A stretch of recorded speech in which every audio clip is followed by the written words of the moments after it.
अहो ती आपल्या प्रेमाचा प्रेम पाहून त्यांनी मग्न झालेले आहेत वाजवण्याला. आईचा जोर हो त्या प्रेमाच्या आईचा भोसडा काय झालं? अगं इथं माझे साल्ट निघाले कसं नाही. अहो हे आपल्या प्रेमाचे भास आहेत. भास आहेत भास. असं कुठवर होतील भास? अगं आपल्या प्रेमात होतात त्या भासावरच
तुझ्या प्रेमानं आमचं मन तृप्त झालं.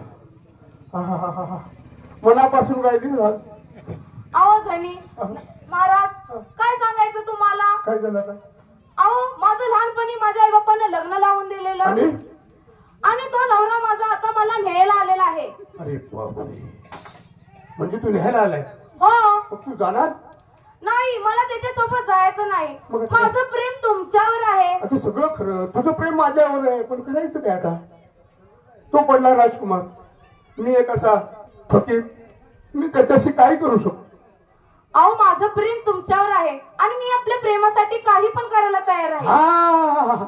पण मला त्याच्यासोबत जायचं नाही. नको जाऊस, नको जाऊस, त्याच्या संगती जाऊ नकोस. फक्त मी काय सांगतो ते नीट ऐक. तुला जर माझं प्रेम आयुष्यभर टिकवायचं असेल, हो टिकवायचंय ना, तर मी सांगितलं ते करायचं. तू प्रेमासाठी काय करू शकतोस? काही पण करू शकते. एखाद्याचा खून करू शकते. अरे वा, मग मी सांगतो तसंच कर.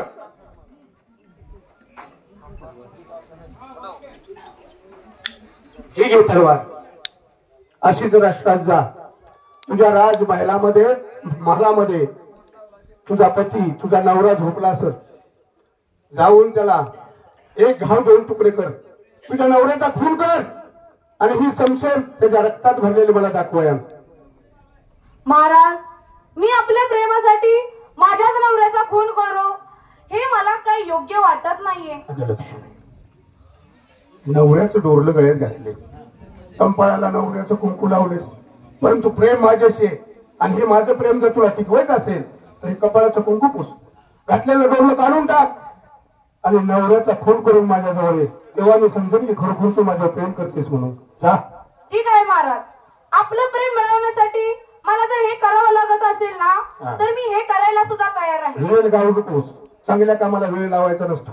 ताबडतोब जा आणि तुझ्या नवऱ्याचा खून करून तलवारीला रक्त लावलेलं मला दाखवायला हवं. बर जा. बस, आतापर्यंत आम्ही फकीर होतो, इथून पुढे आम्ही राजा होणार. हे राज्य आमचं. एकदा तिच्या नवऱ्याला मारला की हिच्याशी लग्न आम्ही करणार आणि राष्ट्राचे राजे आम्ही होणार म्हणजे झालं.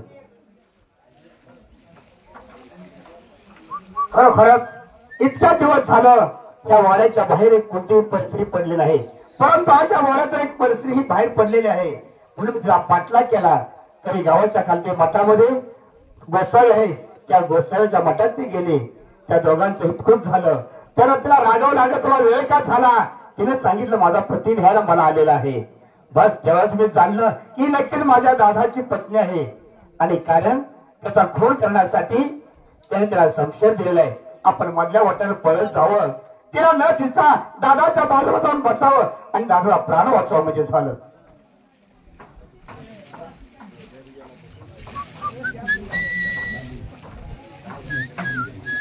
महाराजांनी जसं सांगितलंय तसंच मला केलं पाहिजे. का तर हा नवऱ्याला सोबत मला जायचं नाही. हा झोपलेला आहे निवांत. आता हीच वेळ आहे याच्यावर ना याचा खून करण्याची. 1 2 आणि 1 3. हवालदार हवालदार, अरे अरे मेल्या, अरे इकडे गेला लवकर. अरे हा बघ ना, हा माझ्या नवऱ्याचा खून करत होता. हा माझ्या नवऱ्याचा जीव घ्यायचा प्रयत्न केला यानं. हा माझ्या नवऱ्याला मारून आला होता.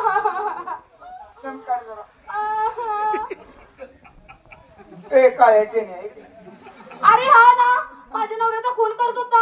मी याला धरलं आणि तुला हाक मारली. तू किती सासूलाच माहित आहे. अरे मी खरं सांगते, माझ्या नवऱ्याचा खून खून करा आणि हे बी झोपलं जाऊन.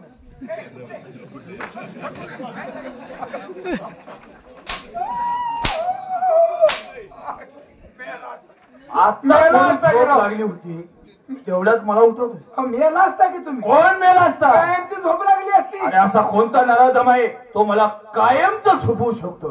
आला होता असा एक. कोण? तुमच्या बायकून वाचवला. काय बोलता आपण? कोंडक्या बायको.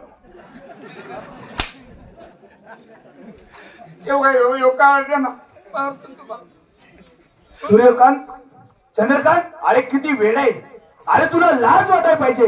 लाल बागेमध्ये झालेल्या अपमानाचा बदला घेण्यासाठी माझ्या पाठोपाठ येऊन माझा खून करत होतास. नाही दादा, तुझा खून करून मला काय मिळणार आहे? अरे मी असाच उघड्यावरती राहणारा माणूस आहे. मला कशाची अभिलेखन नाही, पण दादा कान खुले कारण आहे. जिच्यासाठी तू रात्रंदिवस धडपडलास आणि मला सोडून पृथ्वीवर आलास, पण तिचं प्रेम तुझ्यावरती नाही रे. काय बोलतोस चंद्र? दादा, तिचं प्रेम आहे. त्या गावाच्या खालती एक मठ आहे, त्या मठामध्ये गोसावी आहे. त्या गोसावीचं तिचं प्रेम आहे.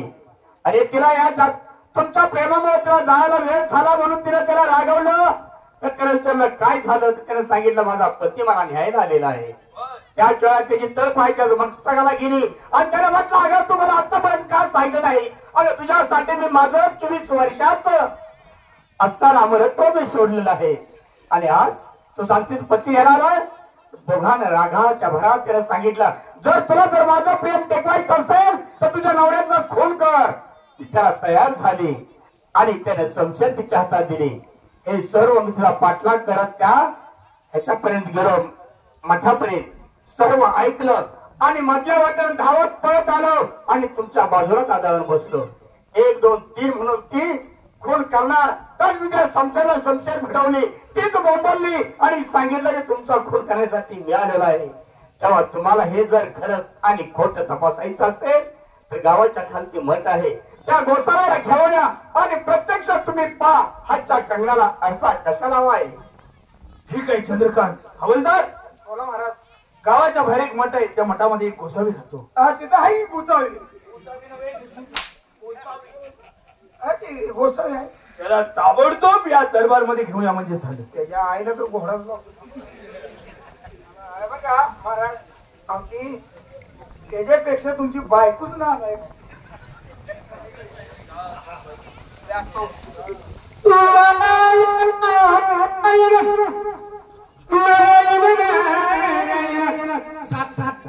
सातारचा मोठा आता मी सातारा जिल्ह्यात राहत नाही सावळ्यात सिद्धी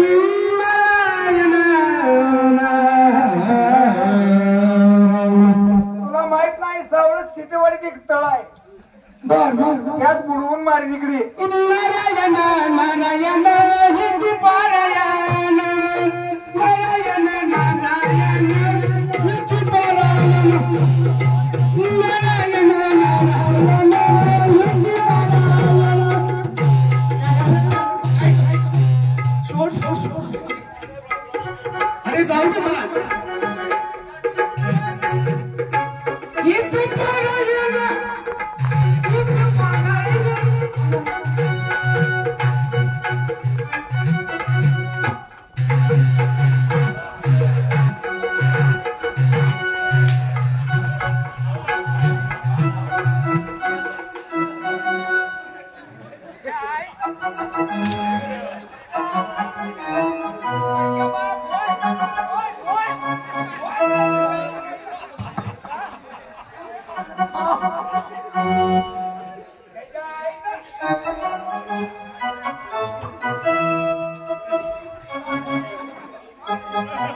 संन्यासाला मारून नाही बोलतो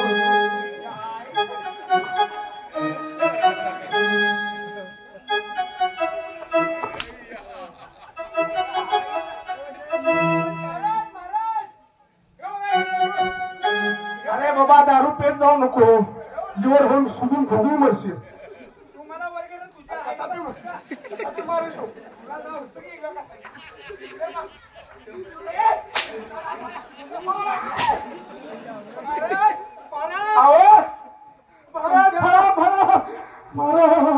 बायको सोबत ह्यानं प्रेम केलं आणि आता त्याला आणला या काय असेल तिसरा मी काहीच बोलत नाही मला माहित आहे पण बोलत नाही तुला दम लागलाय तू बोलूच नको पाणी पे नाही जात महाराज त्याला सलाईन लावा सलाईन लावा अहो तुमच्या या राष्ट्रात एवढा अन्याय साधू संतांना हाणतात त्या उंडगीला बोलवा तर ह्याला दावं लावा महाराज ह्याला दावं लावा तरी काय झालं अहो? हा, धनी.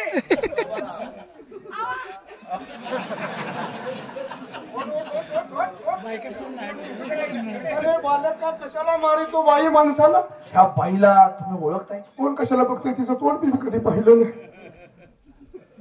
एकदा अंतर मनापासून चिंतन करा खालच्या मनापासून चिंतन केले या आईला घोडा लावूया कालच्या मनापासून नीच आहेस नीच तुझ्यामुळे मी इंग्लिश पेज बंद केली त्याला हाणू का महाराज याला सोड नका महाराज याला जास्त पैसे मिळत नसतील म्हणून साधी त्या बाईला कोणी सांगितलं तुझ्या पतीचा खून कर आणि रक्तात भरलेली शमशेर घेऊन ये. कुठल्या आई घालायला सांगितलं मी शब्द मी बोलले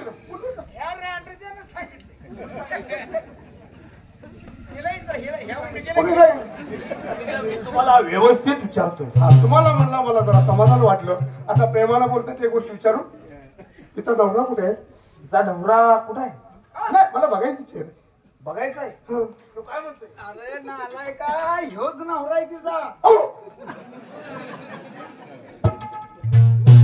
हो नवरा वाटत नाही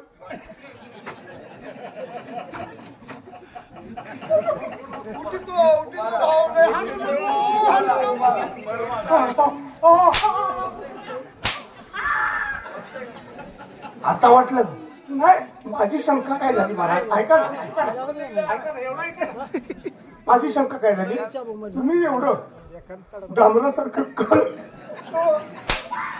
तांबा तुझ्या तोंडात दिलं पाहिजे मग तुला आणि ही राजकुमारी सूर्याला म्हणते उगू नको चंद्राला म्हणते बोलू नको महाराज अहो हे वेळा नालायक वागतोय.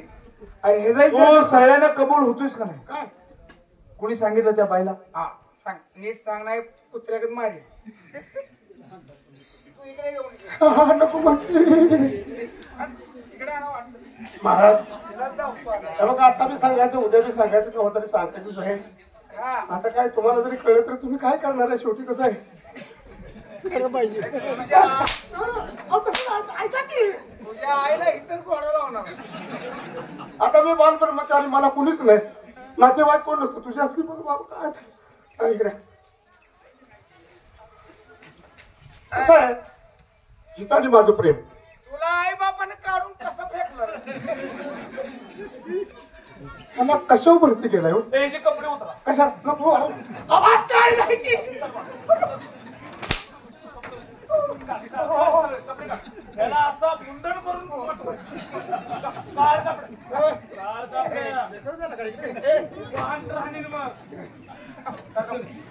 कपडे आलं का सांगतो की? गुंडण करून तुझं पाठवायचं.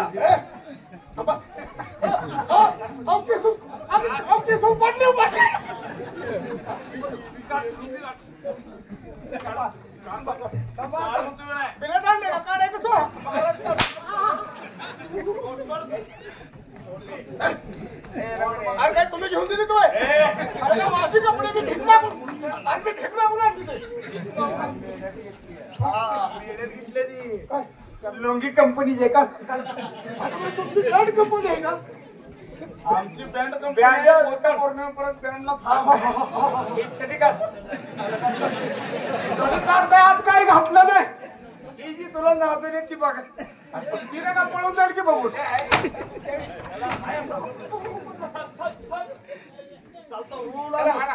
हे बघ कार्यक्रम चालू असताना ते जाऊ नको.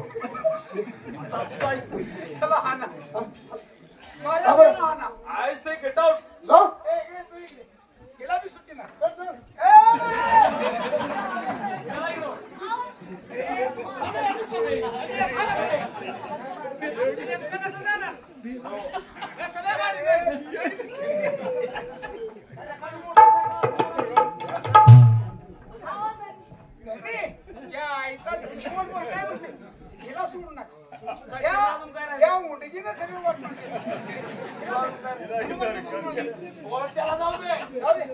त्याला सजा ह्यो बुवा आहे का नाही बुवा?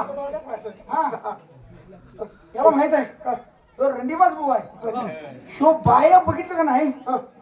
बायातनं फिरला पाहिजे पण ह्याचं काय आक्रमण होता का म्हणा. म्हणजे असं ह्याला मी औषध देतो. काय त्याचं सामान कापून हे याकच आहे तुला परत लागलं.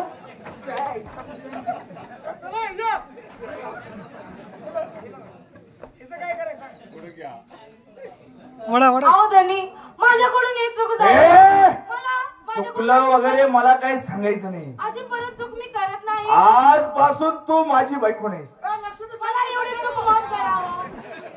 अहो धनी एवढी मला चूक माफ करा. मी आता आजपासून तुझं तोंड देखील मला पाहायचं नाही.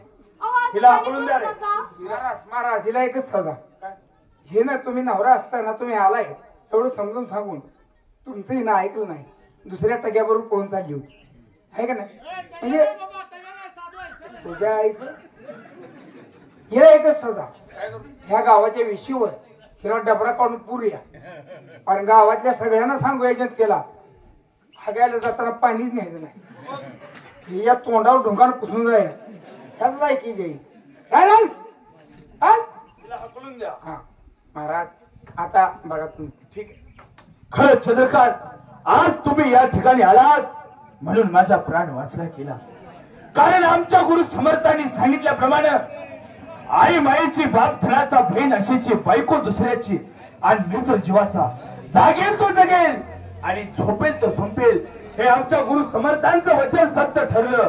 खरं तुमचं आभार मानावं लागतं थोडं. तुझं तू सुखाने राज्य ठर. माझी वेळ संपलेली आहे. मी जातो. या ठिकाणी वडिलांचं कामकाज संपलेलं आहे.